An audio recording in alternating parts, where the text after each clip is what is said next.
There is no prize out there. The only prize is this one, and what you feel and what you want to accomplish.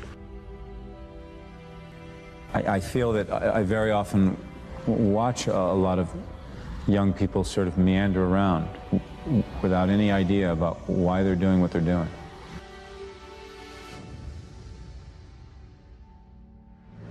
To want and to be ambitious and to want to be successful is not enough. That's just desire. To know what you want, to understand why you're doing it, to dedicate every breath in your body to achieve. If you feel you have something to give, if you feel that your particular talent is worth developing, is worth caring for, then there's nothing you can't achieve.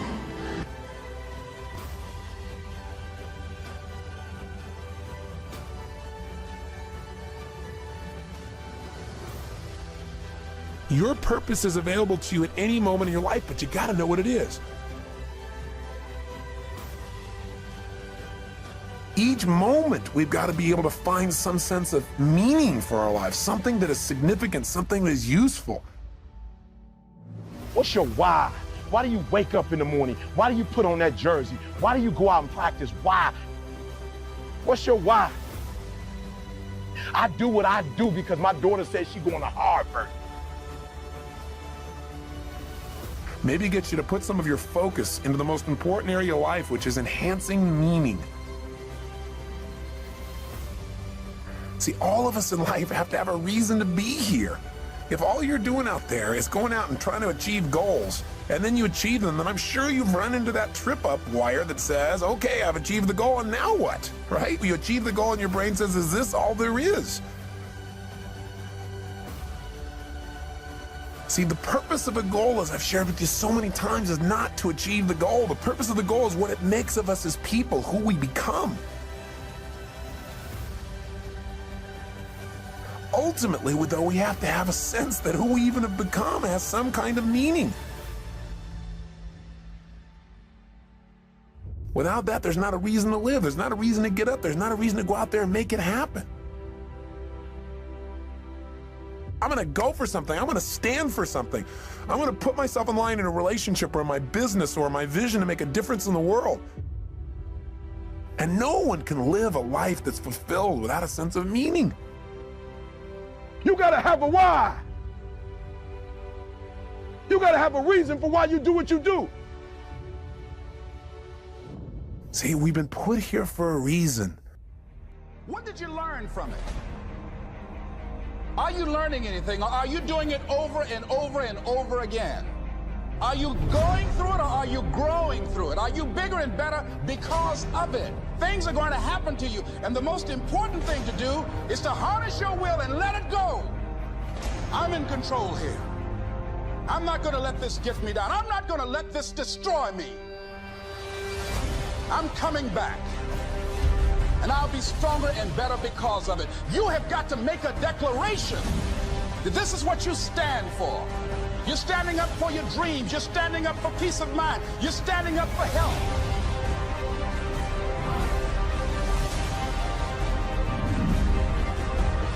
You want it, and you're going to go all out to have it.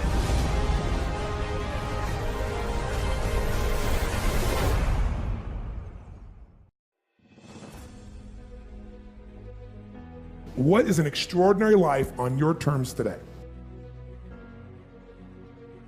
Getting clear about that. At this stage of life, where you are, where you want to go.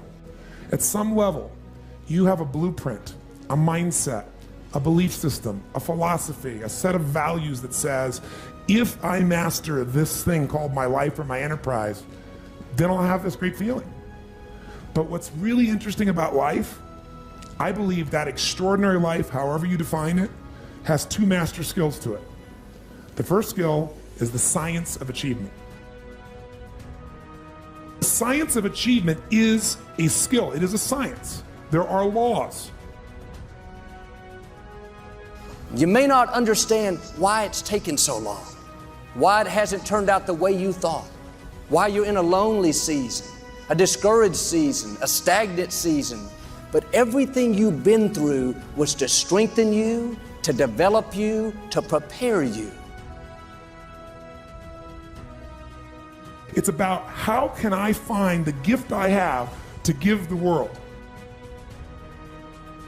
Second skill of life is less focused on, and if you're going to have not only management but create and grow an extraordinary life, you've got to master the second. And that second master skill is the art of fulfillment.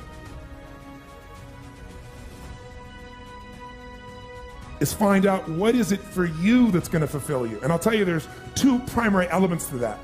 You've got to figure out what is your gift that's going to give you a sense of meaning, because you can't be fulfilled without a sense of contribution. Happiness for most people is temporary. So success without fulfillment, that's called failure.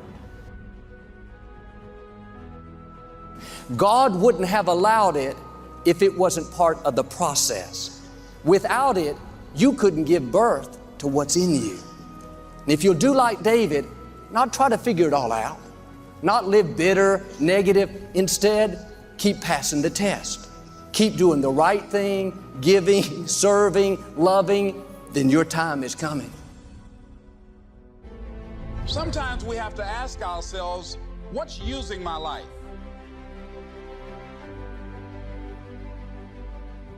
One of the things that we know about life is that it is always changing. Sometimes you're up, sometimes you're down. Sometimes things go real well, and sometimes they don't.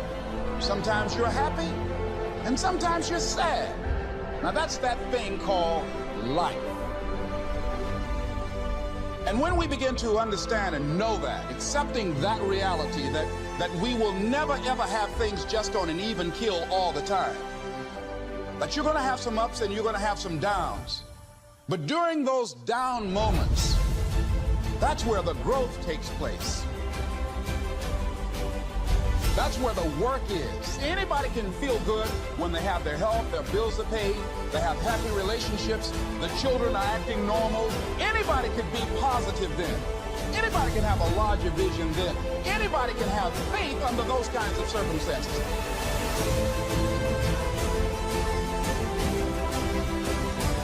See, but the real challenge of growth, mentally, emotionally, and spiritually, comes when you get knocked down. How you handle it, that's where the growth takes place.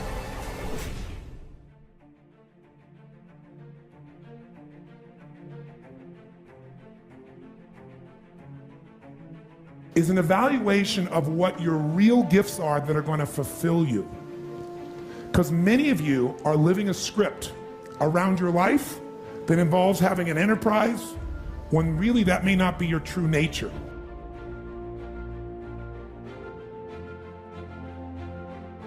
Where you really are in your life today. Where are you? And where do you really want to go? What's going to create this extraordinary life? And to look at it brand new. Because some of you right now, if you continue the direction you're going, are going to be successful and unfulfilled, unhappy, and stressed.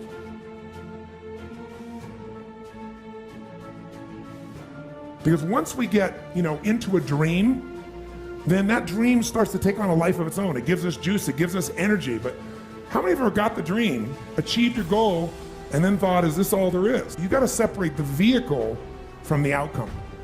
What is it that's going to truly fulfill you? What is it that's going to give you that extraordinary life? What's going to make things magnificent on your terms, not somebody else's terms? Sometimes you got to reevaluate what's going to really make you fulfilled. What is your gift? Are you an artist? Are you the talent that can produce something no one else produces as a skill or a product or a service or some impact? Are you incredibly good at management? You really know how to manage or lead people?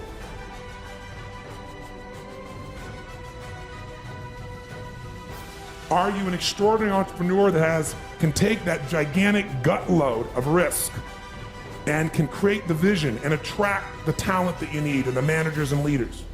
You may have all three abilities, but which one really fulfills you the most? You've got to believe in yourself. You've got to believe in your abilities. You've got to believe in your service, your company, your ideas. Unquestionably, you must have faith. It's hard. Yes, it's hard. It's difficult. Yes, right. And it's worth it.